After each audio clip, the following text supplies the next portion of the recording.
So hello everyone, welcome to this blog. I hope आप सब अच्छे होंगे एंड आप सबके एग्ज़ाम भी काफ़ी अच्छे से पार हो गए होंगे।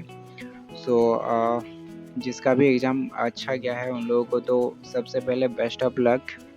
एंड रही बात मेरे एग्ज़ाम की, तो मेरा भी एग्ज़ाम था 23 तारीख को सेकंड शिफ्ट में, और वो मेरा एग्ज़ाम सेंटर दिया था मेरे घर से 60 किलोमीटर दूर था। तो मैं भी गया था एग्ज़ाम देने के लिए। एंड ये ब्लॉग मैं काफ़ी दिनों बाद बना रहा हूँ बिकॉज़ एग्ज़ाम भी था, तो इसलिए मैंने सोचा कि इन सब चीज़ों से थोड़ा-सा दूर ही रहते हैं, क्योंकि एग्ज़ाम टाइम पे ऑलरेडी बहुत प्रेशर रहता है पढ़ाई करने का या फिर चीज़ों को कंप्लीट करने का। तो इसलिए मैं इन सब चीज़ों से थोड़ा-सा दूर ही था, और आज 1 मंथ के बाद ही मैं ये ब्लॉग डाल रहा हूँ। तो एग्ज़ाम सेंटर मेरा काफ़ी अच्छी जगह पे दिया था, एकदम मेन रोड पे ही था, और सेंटर भी काफ़ी अच्छा था। वहाँ के लोग भी जो जितने थे सारे काफ़ी कोऑपरेटिव थे, काफ़ी अच्छे थे। तो मुझे कुछ ऐसा इश्यू तो देखने को नहीं मिला है, और ये मेरा फर्स्ट अटेम्प्ट ही था। इससे पहले मैंने सीजीएल का एग्ज़ाम नहीं दिया है। जैसा मुझे सुनने को मिला था सेंटर को लेके, तो ऐसा कुछ मुझे तो नहीं मिला है। वहाँ पे सारे लोग काफ़ी अच्छे मिले और काफ़ी कोऑपरेटिव थे, और काफ़ी अच्छे से वे लोग चेक भी कर रहे थे। तो चेकिंग उन्होंने काफ़ी बढ़िया से किया, 3-4 बार चेक हुआ जैसे-जैसे आप अंदर जाते हो। एंड उसके बाद जब मैं लैब में पहुंचा, तो लैब में भी सारे लोग काफ़ी कोऑपरेटिव थे, काफ़ी अच्छे से उन लोगों ने अपना वेरीफाई वगैरह जो भी उन लोगों का प्रोसेस रहता है वो उन लोगों ने किया। फिर मैं सिस्टम पे बैठा, सिस्टम पर भी मुझे कुछ इशू नहीं मिला, सारा सब कुछ ठीक था, कीबोर्ड माउस सिस्टम सारा सही था, वहाँ पर भी कोई इशू नहीं हुआ है। सो ओवरऑल एक्सपीरियंस मेरा सेंटर को लेके काफ़ी अच्छा रहा है। एंड बाकियों का तो मैं नहीं बता सकता, बट मेरा ओवरऑल एक्सपीरियंस जो था वो काफ़ी अच्छा रहा है। सो रही बात क्वेश्चन अटेम्प्ट की, तो जैसा कि मैं पहले ही बताया हूँ कि ये मेरा फर्स्ट अटेम्प्ट ही है, और मैंने जनवरी से ही पढ़ाई स्टार्ट किया था अपना। तो मेरा काफ़ी सिलेबस रह गया था, सिलेबस कंप्लीट नहीं हुआ था। मैथ में मेरा काफ़ी सिलेबस बचा हुआ था, और जीके तो मैंने स्टार्ट ही नहीं किया था, एग्ज़ाम के जस्ट 1 या 2 महीने पहले ही मैंने स्टार्ट किया था।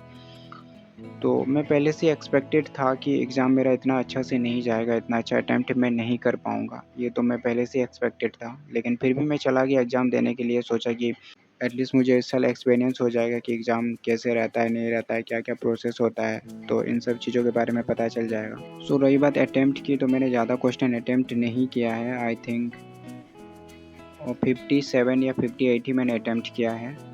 और उसमें से मेरे मैथ के क्वेश्चंस नहीं बने हैं, क्योंकि मेरा प्रैक्टिस नहीं था मैथ में। क्योंकि मेरा सिलेबस भी कंप्लीट नहीं था और प्रैक्टिस भी नहीं था मैथ में। और रीज़निंग और इंग्लिश को मैंने अटेम्प्ट किया था, और जीके के मैंने कुछ 5 या 6 क्वेश्चन अटेम्प्ट किए होंगे। तो मेरा 57 या 58 अटेम्प्ट हुआ है, और उसमें से भी मुझे कुछ-कुछ क्वेश्चंस में जैसे 2-2 में डाउट रहता है कि ये भी हो सकता है, ये भी हो सकता है, तो ऐसे वाले को भी मैंने अटेम्प्ट कर दिया है। तो और ये पहले से एक्सपेक्टेड भी था कि एग्ज़ाम इस साल इतने अच्छे से नहीं जा पाएगा मेरा सीजीएल।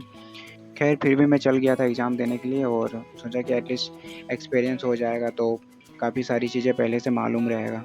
मैथ में आई थिंक 3 या 4 ही मैंने अटेम्प्ट किया है, क्योंकि लास्ट टाइम पे मुझे टाइम भी नहीं मिला था मैथ को करने के लिए। अगर थोड़ा-सा टाइम मिलता तो हो सकता है मैं कुछ और क्वेश्चन सॉल्व कर सकता था।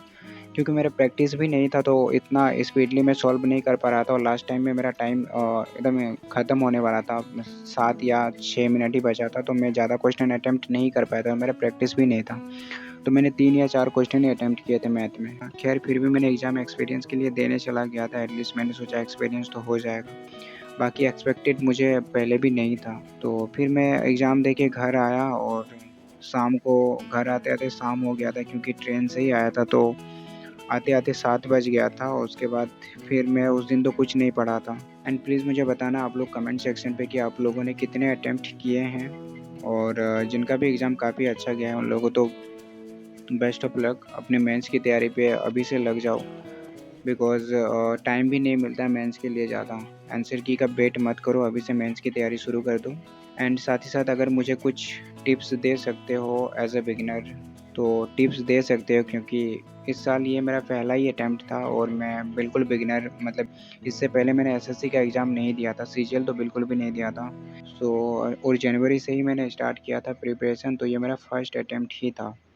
ठीक है, तो आप लोग अगर आप लोग मुझे कुछ टिप्स देना चाहो तो मुझे ज़रूर दे सकते हो कमेंट सेक्शन पे, कि क्या-क्या चीज़ें मुझे करनी चाहिए, या फिर क्या-क्या चीज़ें मुझे सुधारनी चाहिए। प्रिपरेशन में और किस तरीके से अपने प्रिपरेशन को आगे लेके जाना चाहिए, ये अगर आप मुझे बताना चाहो तो कमेंट सेक्शन में बता सकते हो। ठीक है, तो फिर मैं उस दिन आया और उस दिन आने के बाद मेरा रात को बिल्कुल पढ़ाई नहीं हुआ था। उसके बाद फिर मैं अगले सुबह 9 बजे उठ गया था और उसी दिन मैंने ये शूट किया था। तो 9 बजे उठने के बाद मैंने सबसे पहले 1 घंटा बुकएप्स किया और 1 घंटा बुकएप्स मैं डेली 1 घंटा बुकएप्स करता हूँ। बुकएप्स करने के बाद ही मैं कोई और सब्जेक्ट पढ़ता हूँ। तो मैं 1 घंटा बुकएप्स किया और ये मैं ब्लैक बुक से करता हूँ। डेली एक-एक पेज करता हूँ। एक पेज वन वर्ड सब्स्टिट्यूशन, एक पेज इडियम एंड फ्रेजेस, एक पेज सिनोनिम एंटोनिम जो मिक्स रहता है वो वाला मैं करता हूँ डेली एक-एक पेज करके। सो ये करने के बाद फिर मैंने अपना जो इंग्लिश का नोट्स था उसमें से आज मैंने कंजंक्शन चैप्टर को रिवाइज़ किया अच्छे से। इसके जितने भी रूल्स थे वो सारे रूल्स को मैंने अच्छे से रिवाइज़ किया और ये नोट्स मैंने रानी मैम से बनाया है यूट्यूब पर ही, तो उन्हीं से मैंने ये नोट्स बनाया है। सो ये मैं ग्रामर चैप्टर का रिवीजन करके उसके बाद दोपहर हो गया था तो फिर मैं लंच किया और लंच करने के बाद मैं 1 घंटा रेस्ट करता हूँ। 1 घंटा रेस्ट करने के बाद फिर मैंने अपना जीके पढ़ना स्टार्ट किया था।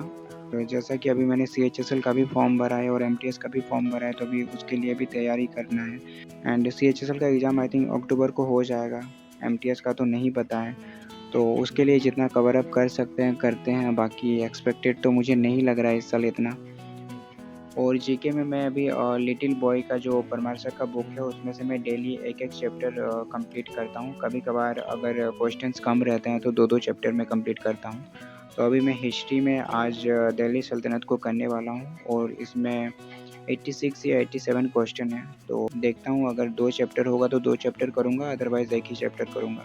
क्योंकि इसके पीछे में जो डिटेल्स दिया हुआ रहता है वो भी मैं करता हूँ, तो इसलिए थोड़ा टाइम लग जाता है मुझे पढ़ने में इसको।